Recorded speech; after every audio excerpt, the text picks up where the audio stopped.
24।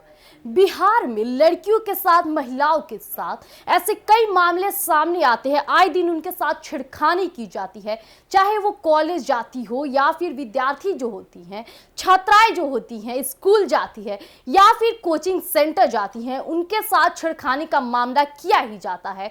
आए दिन लड़के उन पे खड़े होकर कमेंट बाजी करते हुए नजर आते हैं। जैसे ऐसे कई मामले दर्ज होते हैं पुलिस थाना में, और पुलिस थाना भी क्या ही करे, उनका भी मामला सामने आता है कि मैं इस पर कार्रवाई क्या करूंगा। जब मैं उन लड़कों को ढूंढने जाता हूं तो वो लड़के वहां से फरार हो गए होते हैं। ऐसे कई मामलों में लड़के पकड़े जाते हैं, लेकिन कई जगहों पर लड़के वैसे फरार भी हो जाते हैं। आए दिन लड़कियों के साथ छेड़ने की गति तो कम ही हो जाती है, यहां तक कि यौन शोषण के भी शिकार होती हैं लड़कियां।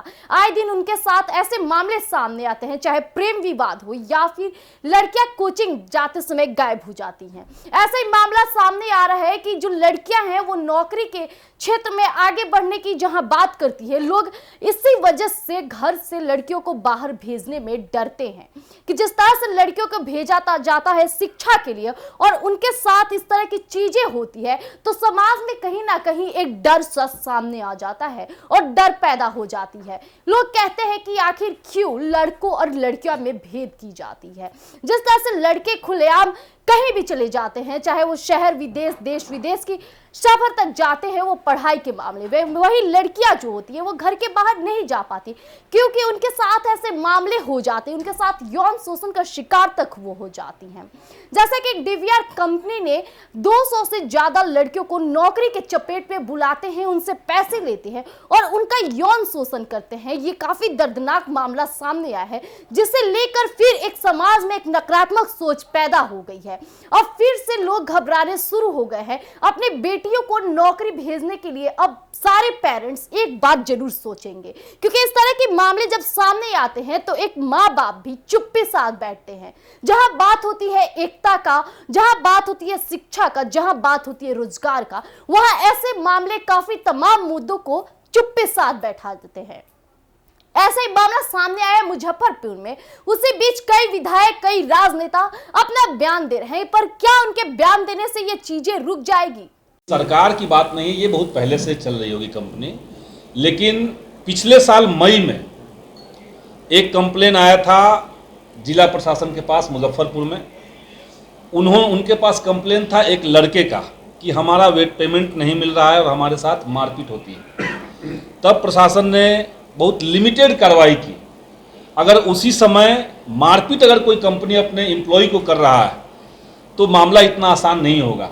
उसी समय अगर जड़ तक प्रशासन जाता, पुलिस अगर जड़ तक पहुंचती तो निश्चित तौर से कुछ मामले सामने आते, लेकिन ये दुर्भाग्य से उस समय नहीं हुआ। और आज इतना बड़ा मामला सामने आ रहा है जहां पे एक नहीं बल्कि 200 के आसपास महिलाओं के साथ यौन उत्पीड़न और सीरियल यौन उत्पीड़न, एक बार की बात नहीं है, लगातार उनके साथ चलता रहा। और जो लोगों ने बताया कि कंपनी का जो टैक्टिस था वो यही था कि जिसको भी पहले ये लोग एडवर्टाइज करते थे कि हमारे यहाँ जॉब पाइएगा, लड़कियों के लिए स्पेशल था। अगर लड़कियां वहाँ पहुँचती हैं तो पहले उनसे कहा जाता था कि हम आपको 50,000 पेमेंट देना शुरू करेंगे, लेकिन शुरुआत में आपको 20,000 जमा करना पड़ेगा, डिपॉजिट करना पड़ेगा। गरीब परिवार की लड़कियाँ अगर 20,000 दे देती हैं तो वो इस उम्मीद में कि हमारा 20,000 वापस मिलेगा और 50,000 का पेमेंट मिलना शुरू हो जाएगा, वो शुरुआत में कुछ उनका बात सुनना शुरू कर देती थी और वो गिरफ्त में उसको ले लिया जाता था इसी आधार पर, और फिर उनके साथ ज़बरदस्ती करना, उनको मारपीट करना, ये सब मामला सामने आया है। तो मैं यही कह रहा हूँ कि न्यायिक जांच हो, क्योंकि स्थानीय प्रशासन के ऊपर लोगों का विश्वास कम हो गया है। लोगों को लग रहा है कि स्थानीय प्रशासन जो है, पुलिस महकमा जो है, वो कहीं ना कहीं बड़ी मछलियों को बचा सकती है। इस तरह का इंसिडेंट इससे और बड़े पैमाने पर हुआ था तो मामला सामने आया। अब इसका जड़ कहां तक जाता है, इसका लिंक कहां तक बना हुआ है, ये अगर तस्वीर सामने आना है तो न्यायिक जांच हम लोग मांग कर रहे हैं। न्यायिक जांच हो और इस बिंदु को शामिल करते हुए हो। आपके जांच में कोई नाम निकला था? आपके जांच में कोई नाम, कोई बात, कोई नेता? नहीं, हम लोग तो अभी जांच उस तरह से हम लोग किए नहीं है। जांच करना यानी सारे जो विक्टिम्स हैं, जो महिलाएं वहाँ पे हैं। अब देखिए, जो महिला कंप्लेनेंट थी, हम लोग उसके घर गए, पता चला कि घर पे नहीं है, थाने में उनको रखा गया।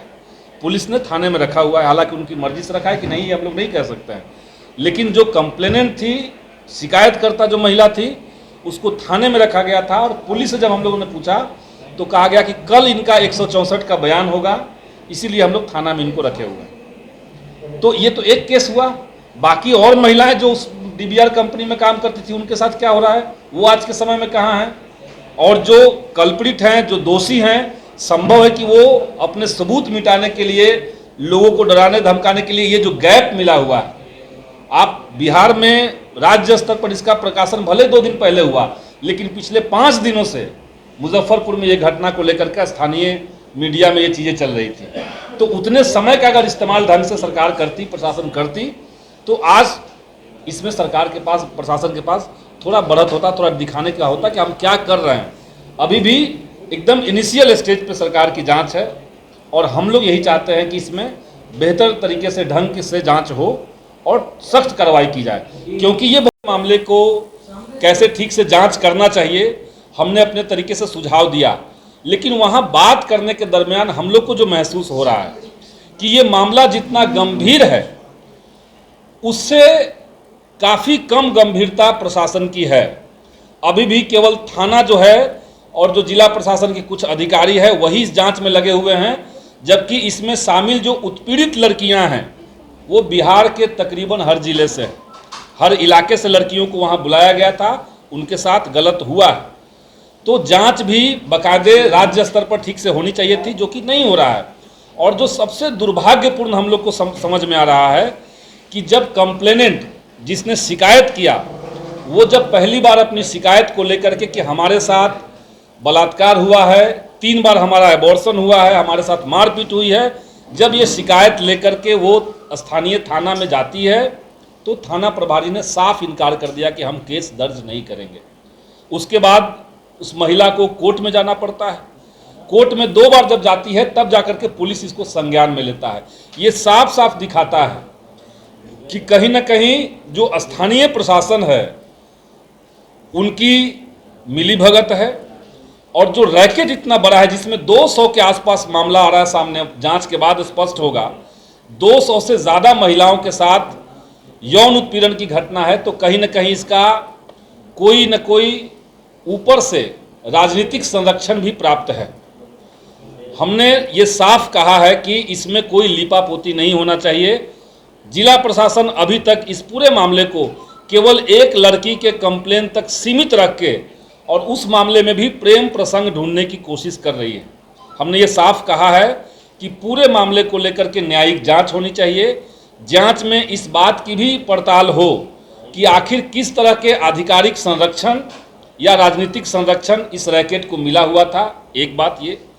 दूसरी बात कि जो कंप्लेनेंट हैं और जो विक्टिम हैं, जो उत्पीड़ित महिलाएं हैं, उनको समुचित न्याय मिले, उनको संरक्षण मिले, सरकार की तरफ से उनको मुआवजा दिया जाए, उनके पुनर्वास की गारंटी की जाए, और जांच के दौरान जो लोग भी पाए जाते हैं उसके ऊपर कड़ी से कड़ी कार्रवाई हो। ये हम आज प्रेस कॉन्फ्रेंस के माध्यम से इस मांग को आपके सामने रखेंगे। तो आए दिन लड़कियों के साथ इस तरह से यौन शोषण के शिकार होते हुए देख करके एक जो पेरेंट्स होते हैं, समाज होते हैं, वो भी कहीं ना कहीं लड़कियों को बाहर भेजने से कतराते हैं। इसी बीच इसी बयानबाजी पे मुजफ्फरपुर में जो मामला दर्ज हुआ है, मुजफ्फरपुर में जिस तरह से लेकर के एक सियासत तक हिल बैठी है, वहीं लोगों का कहना है कि आए दिन लड़कियों के साथ कब तक ये चीजें होगी और राजनेता इस पे चुप्पी कब तक साधेंगे, आखिर कोई कार्रवाई क्यों नहीं होती है। इसी पर संदीप चौधरी ने भी अपनी बातों को साझा किया है, इस वीडियो में आप देखिए।